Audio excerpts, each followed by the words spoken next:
जूही जी हैदराबाद से। राधा वल्लभ से हरे राम। महाराज जी आपके चरणों में कोटि कोटि प्रणाम। महाराज जी मैंने बहुत पाप कर्म किए हैं, मुझे यकीन नहीं होता कि मैं जो जीवन जी रही हूँ उसके लायक भी हूँ।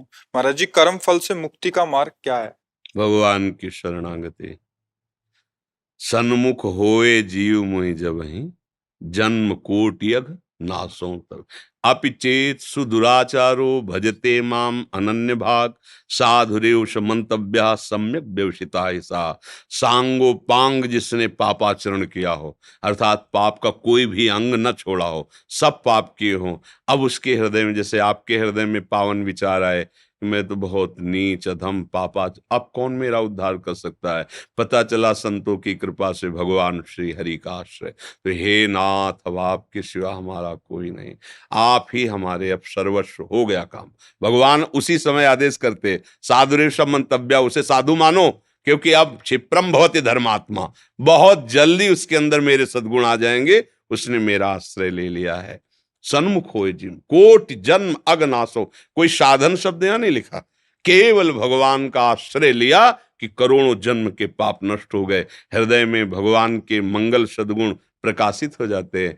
पाप हमारे रुई के पहाड़ जैसे हैं, और भगवान का नाम, भगवान की शरणागति ये प्रचंड अग्नि है, एक क्षण में सब भस्म हो जाएंगे। हमें चिंता नहीं करनी, भगवान के वचनों पर अब ध्यान देना है। अब लो नशानी अब ना नशइयो, ये पहले बात स्वीकार करे, और फिर भगवान करे, अहम त्वाम सर्व पापेभ्यो मोक्षयिष्यामि मां शुचः, मैं पवित्र करूंगा, तुम्हारे सारे पाप मैं नष्ट करूंगा, तुम केवल हमारा आश्रय ले लो। सर्वधर्मान परित्यज्य माम एकम शरणम व्रज, ये बिल्कुल बेपर्द भगवान ने आज्ञा करी, इसमें कोई घुमाव छुपाव नहीं है कि एकमात्र मेरा आश्रय ले लो।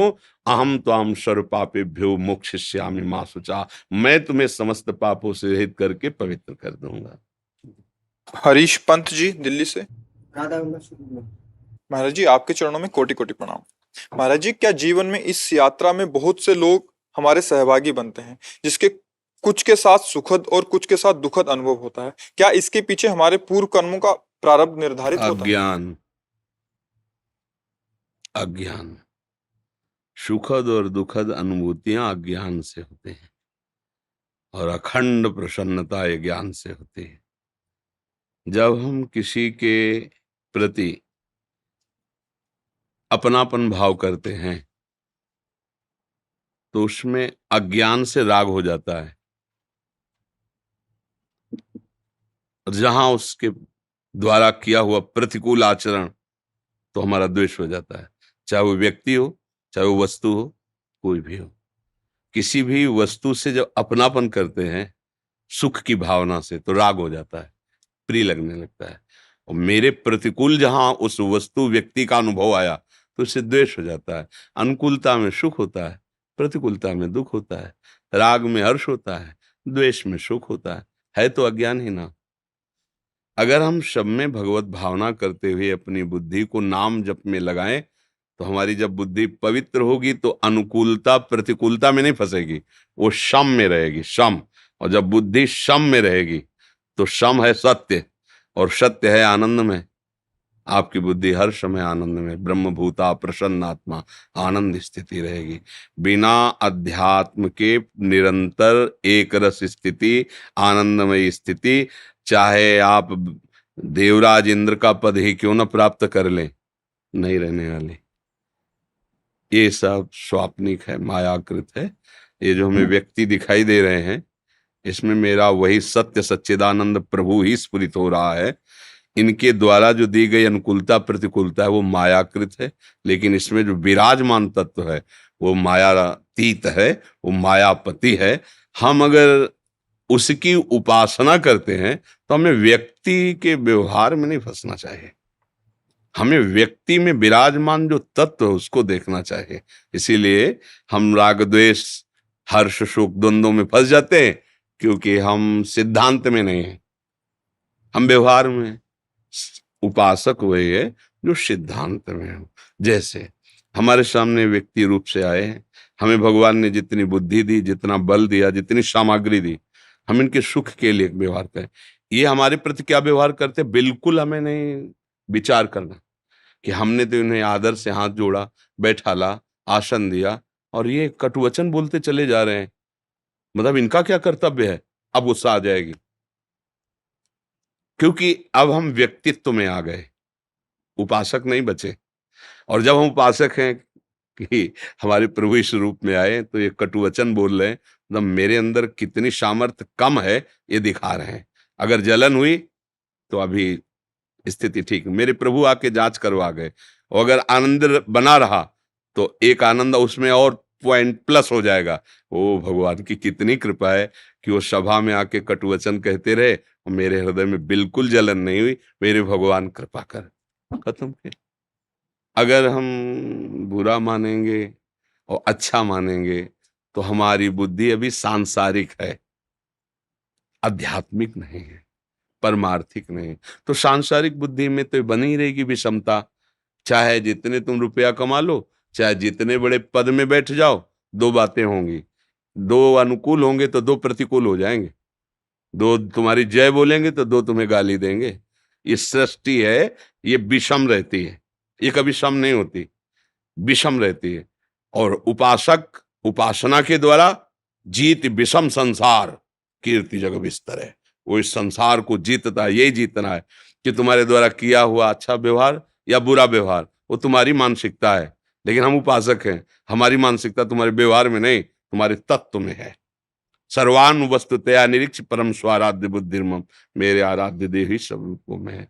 अगर ऐसे चलोगे तो जीत पाओगे, नहीं तो फिर माया ही तो है ना, बड़े बड़ों के हृदय में क्षोभ पैदा कर देती है। सत्यदेव सिंह जी, राधा वल्लभ। राधा वल्लभ श्री हरिवंश महाराज जी, आपके चरणों में कोटि कोटि प्रणाम। महाराज जी, मैं यूपी पुलिस में सब इंस्पेक्टर पद पर कार्यरत हूँ।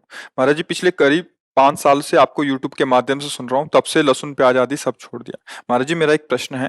महाराज जी, सभी परिस्थितियों में चराचर जगत में भगवत भाव कैसे बने और सम्मत रखते हुए स्थिति में कैसे स्थित रहें? सुबह से शाम तक तो नाम जप होता है और भगवत भाव भी करते हैं, पर जब भी ड्यूटी पे जाते हैं तब सब भाव भी मिट जाता है और नाम जप भी नहीं हो पाता।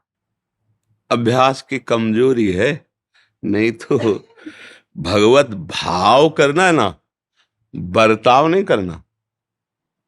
भगवान कह रहे पंडिता समदर्शिना, व्यवहार कैसा करना है? कह रहे उठ अर्जुन, गांडीव में प्रत्यंचा चढ़ाओ, मार इन सबको सामने खड़े। दर्शन के लिए कह रहे हैं, सब में प्रभु हैं, ये दर्शन की बात है।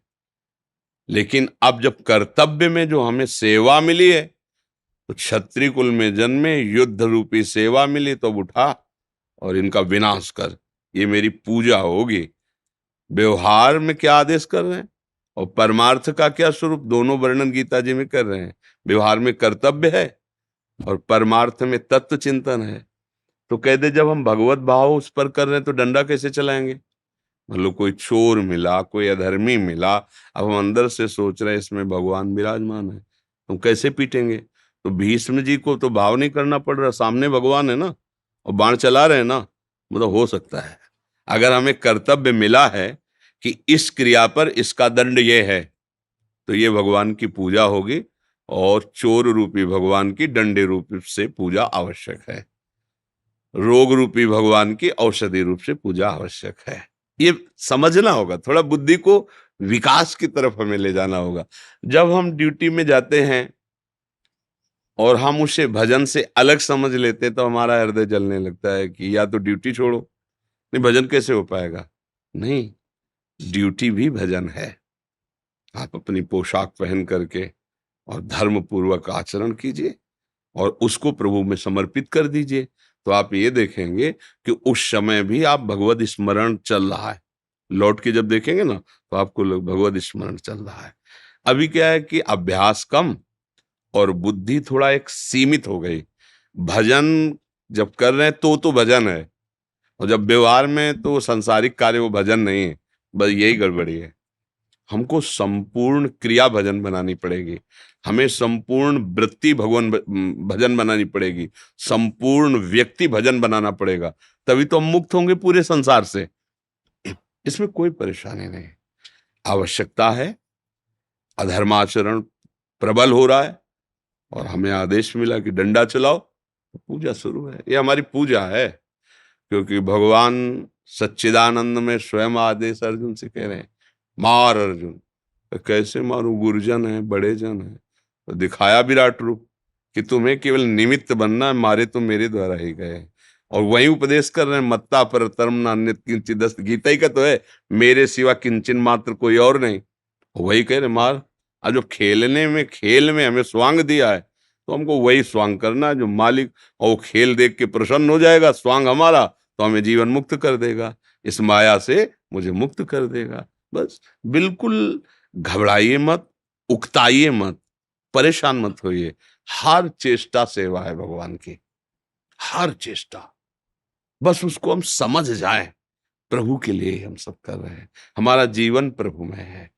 जब जितेंद्रियता और विषय ग्रहण दोनों तुम्हारे समान हो जाए, कैसे? भगवद अर्पित विषय, शास्त्र सम्मत विषय, वो भजन ही है। अगर ये नहीं समझोगे तो काफी ये लड़ाइयां बनी रहेंगी अंदर से, और आप असंतुष्ट रहेंगे।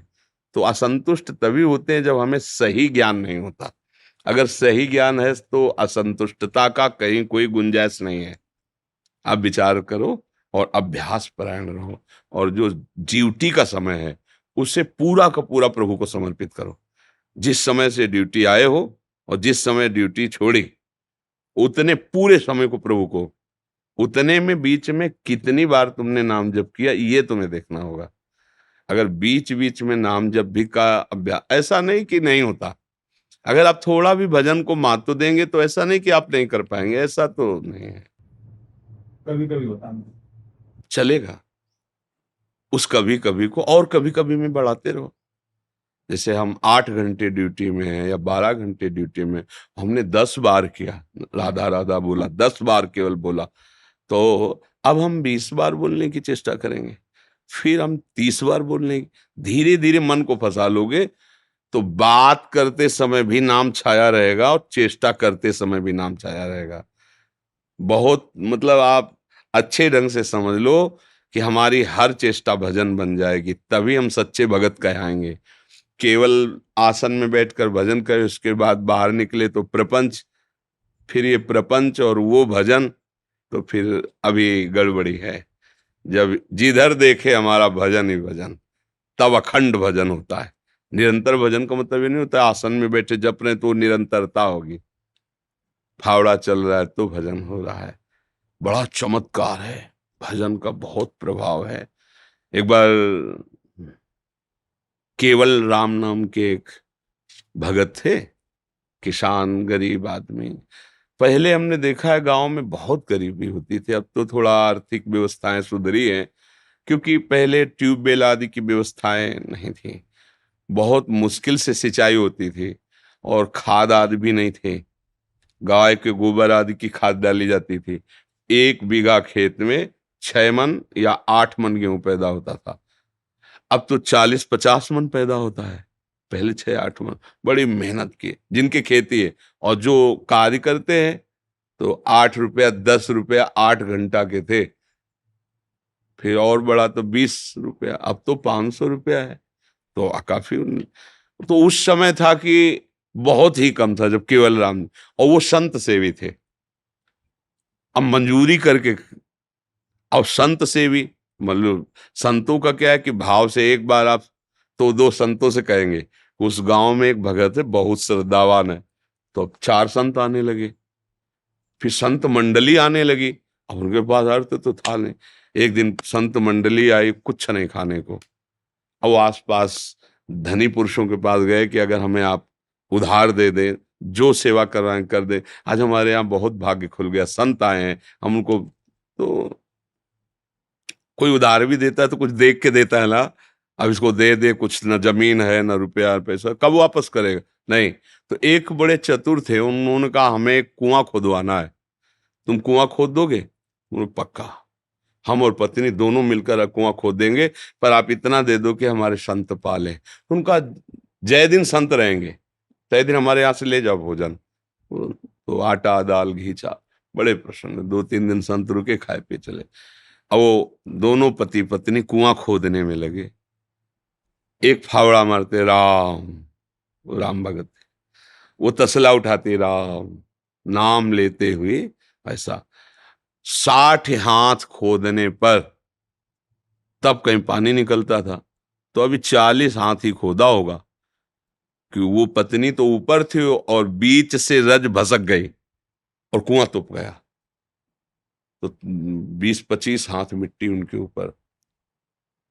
अब सेठ ने कहा कि भाई हम क्या कर सकते हैं। और उस समय जेसीबी वाला जमाना तो था नहीं, पुराना समय। कहा भाई हम तो पैसे भोजन दिया था, तय किया था खुदवान, और मर गए कैसे, अब इतना खो कैसे भाई, कोई यंत्र हो तो जल्दी जल्दी।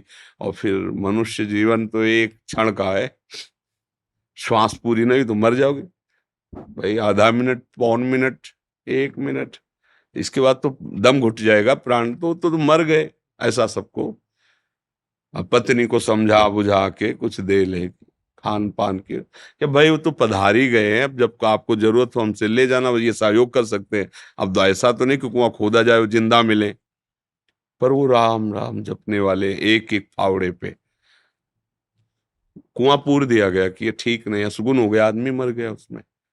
एक दिन वहां से कोई राजा निकल रहे थे, मार्ग था, तो उनको सुनाई दिया राम राम। ऐसी मधुर अमृतमयी वाणी की वो अपने रथ से उतरे, उनका ये किस भगत के द्वारा आर्त भाव से भगवान को पुकारा है। तो यहाँ तो कोई भगत नहीं। बोले नहीं, आवाज के सारे वहां गए।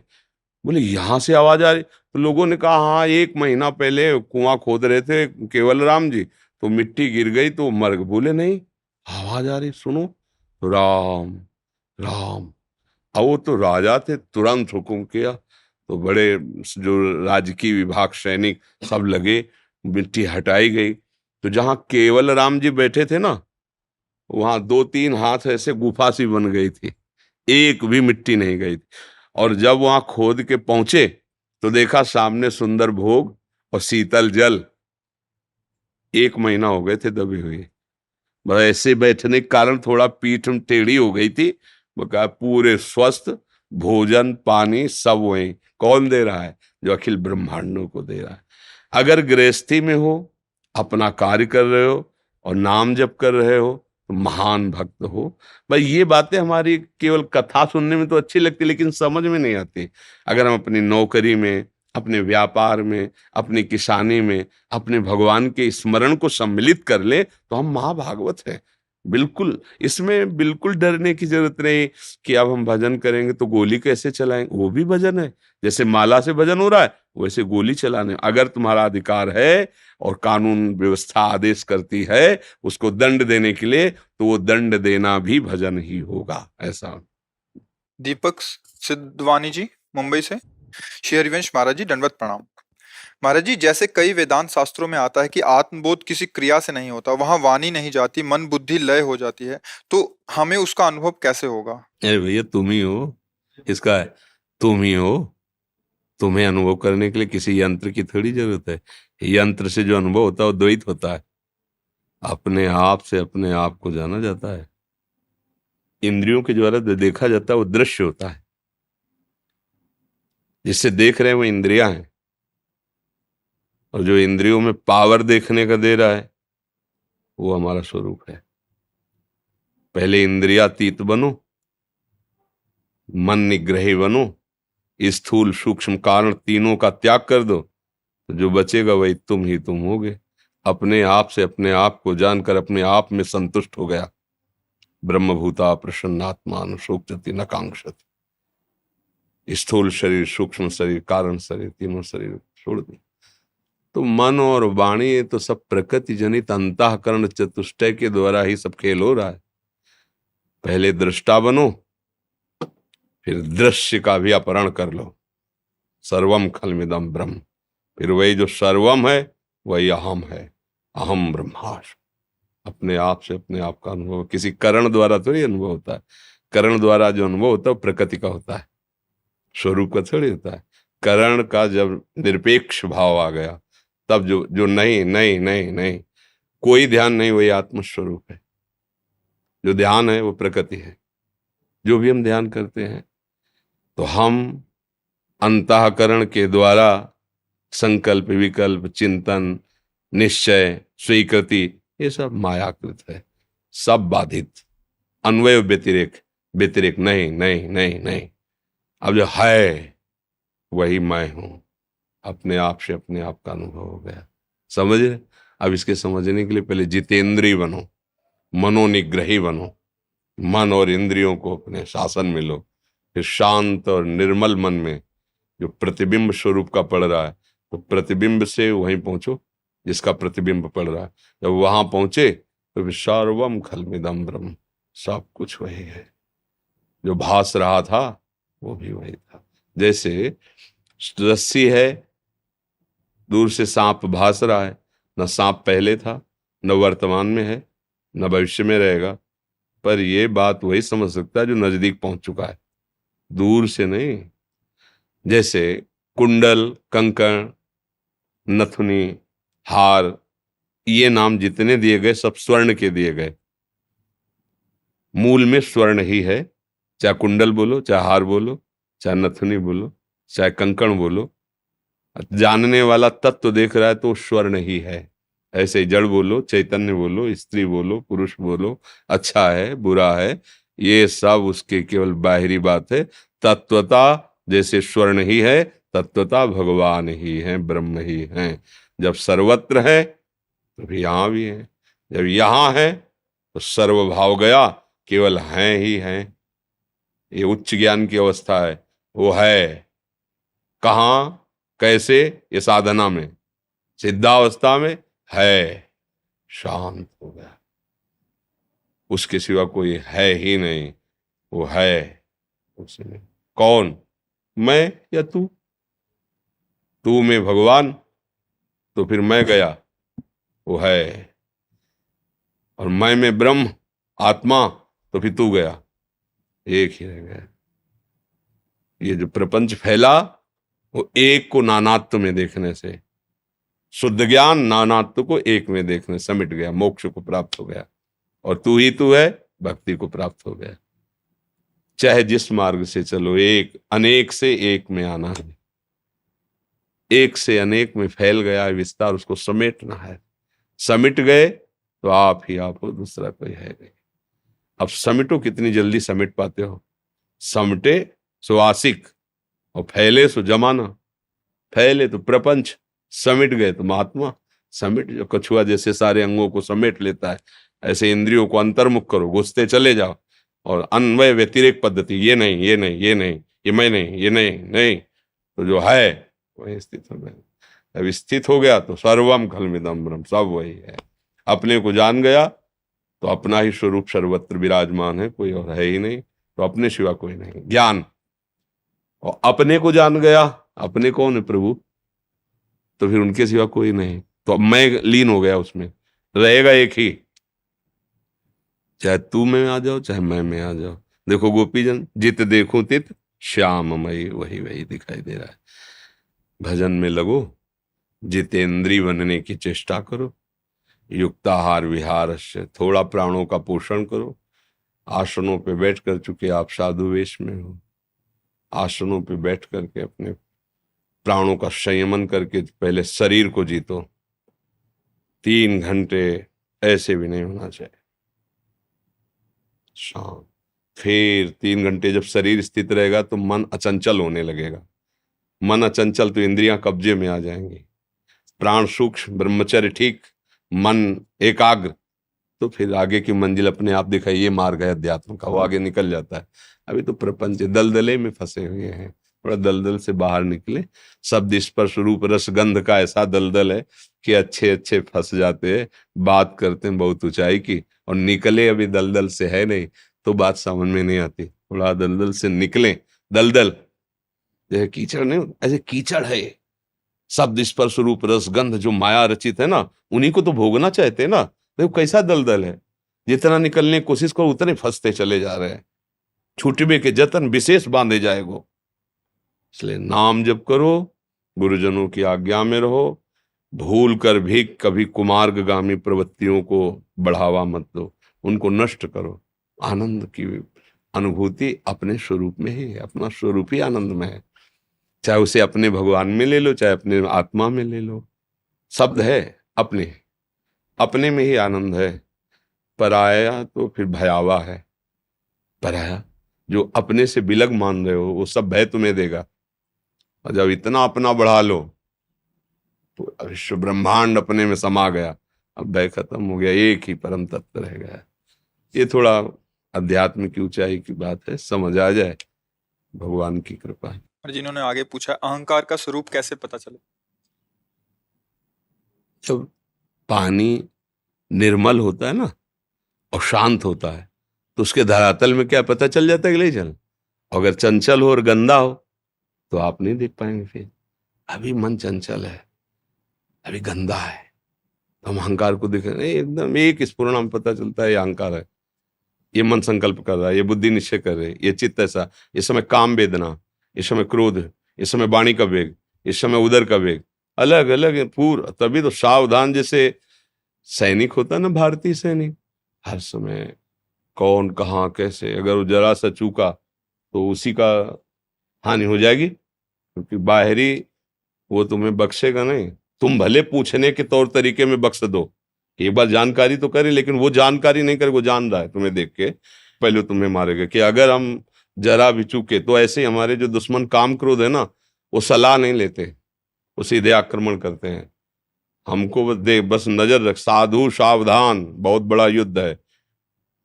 अब देखो फिसला पड़ा है तो क्या जाने युद्ध है, जब जो मन आया सो खा लिया, पी लिया, देख लिया, भोग लिया, वो जाने क्या युद्ध है।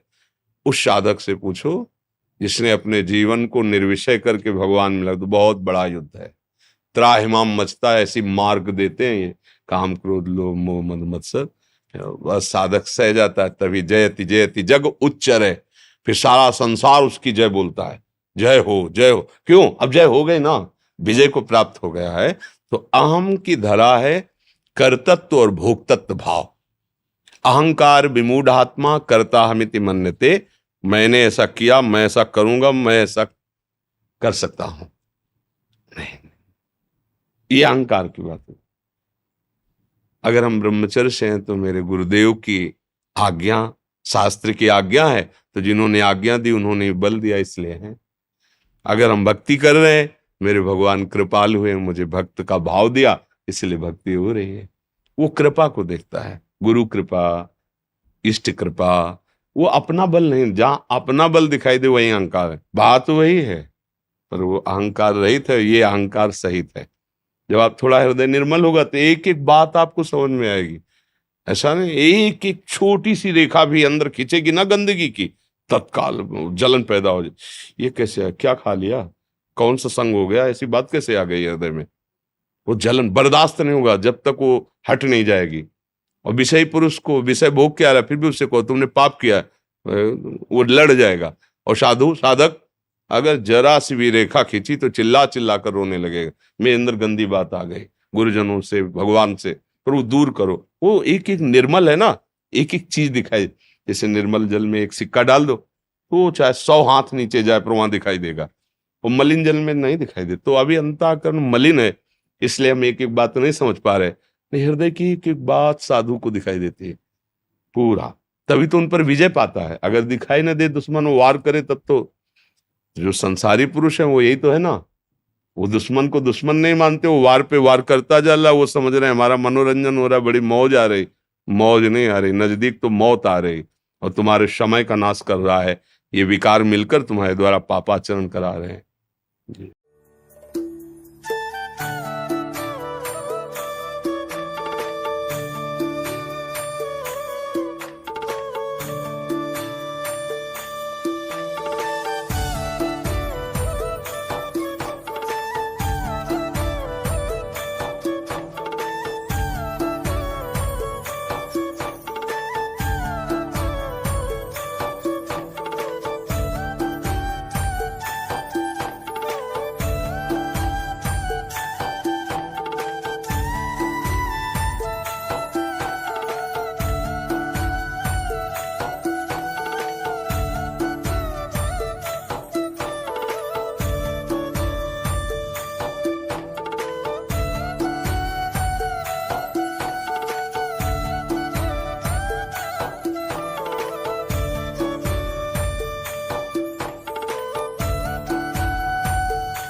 कुमार जी ने राधा नाम लिखा है। हाँ, यमुना जी में फूलमाला सहित समर्पित कर देगा। यमुना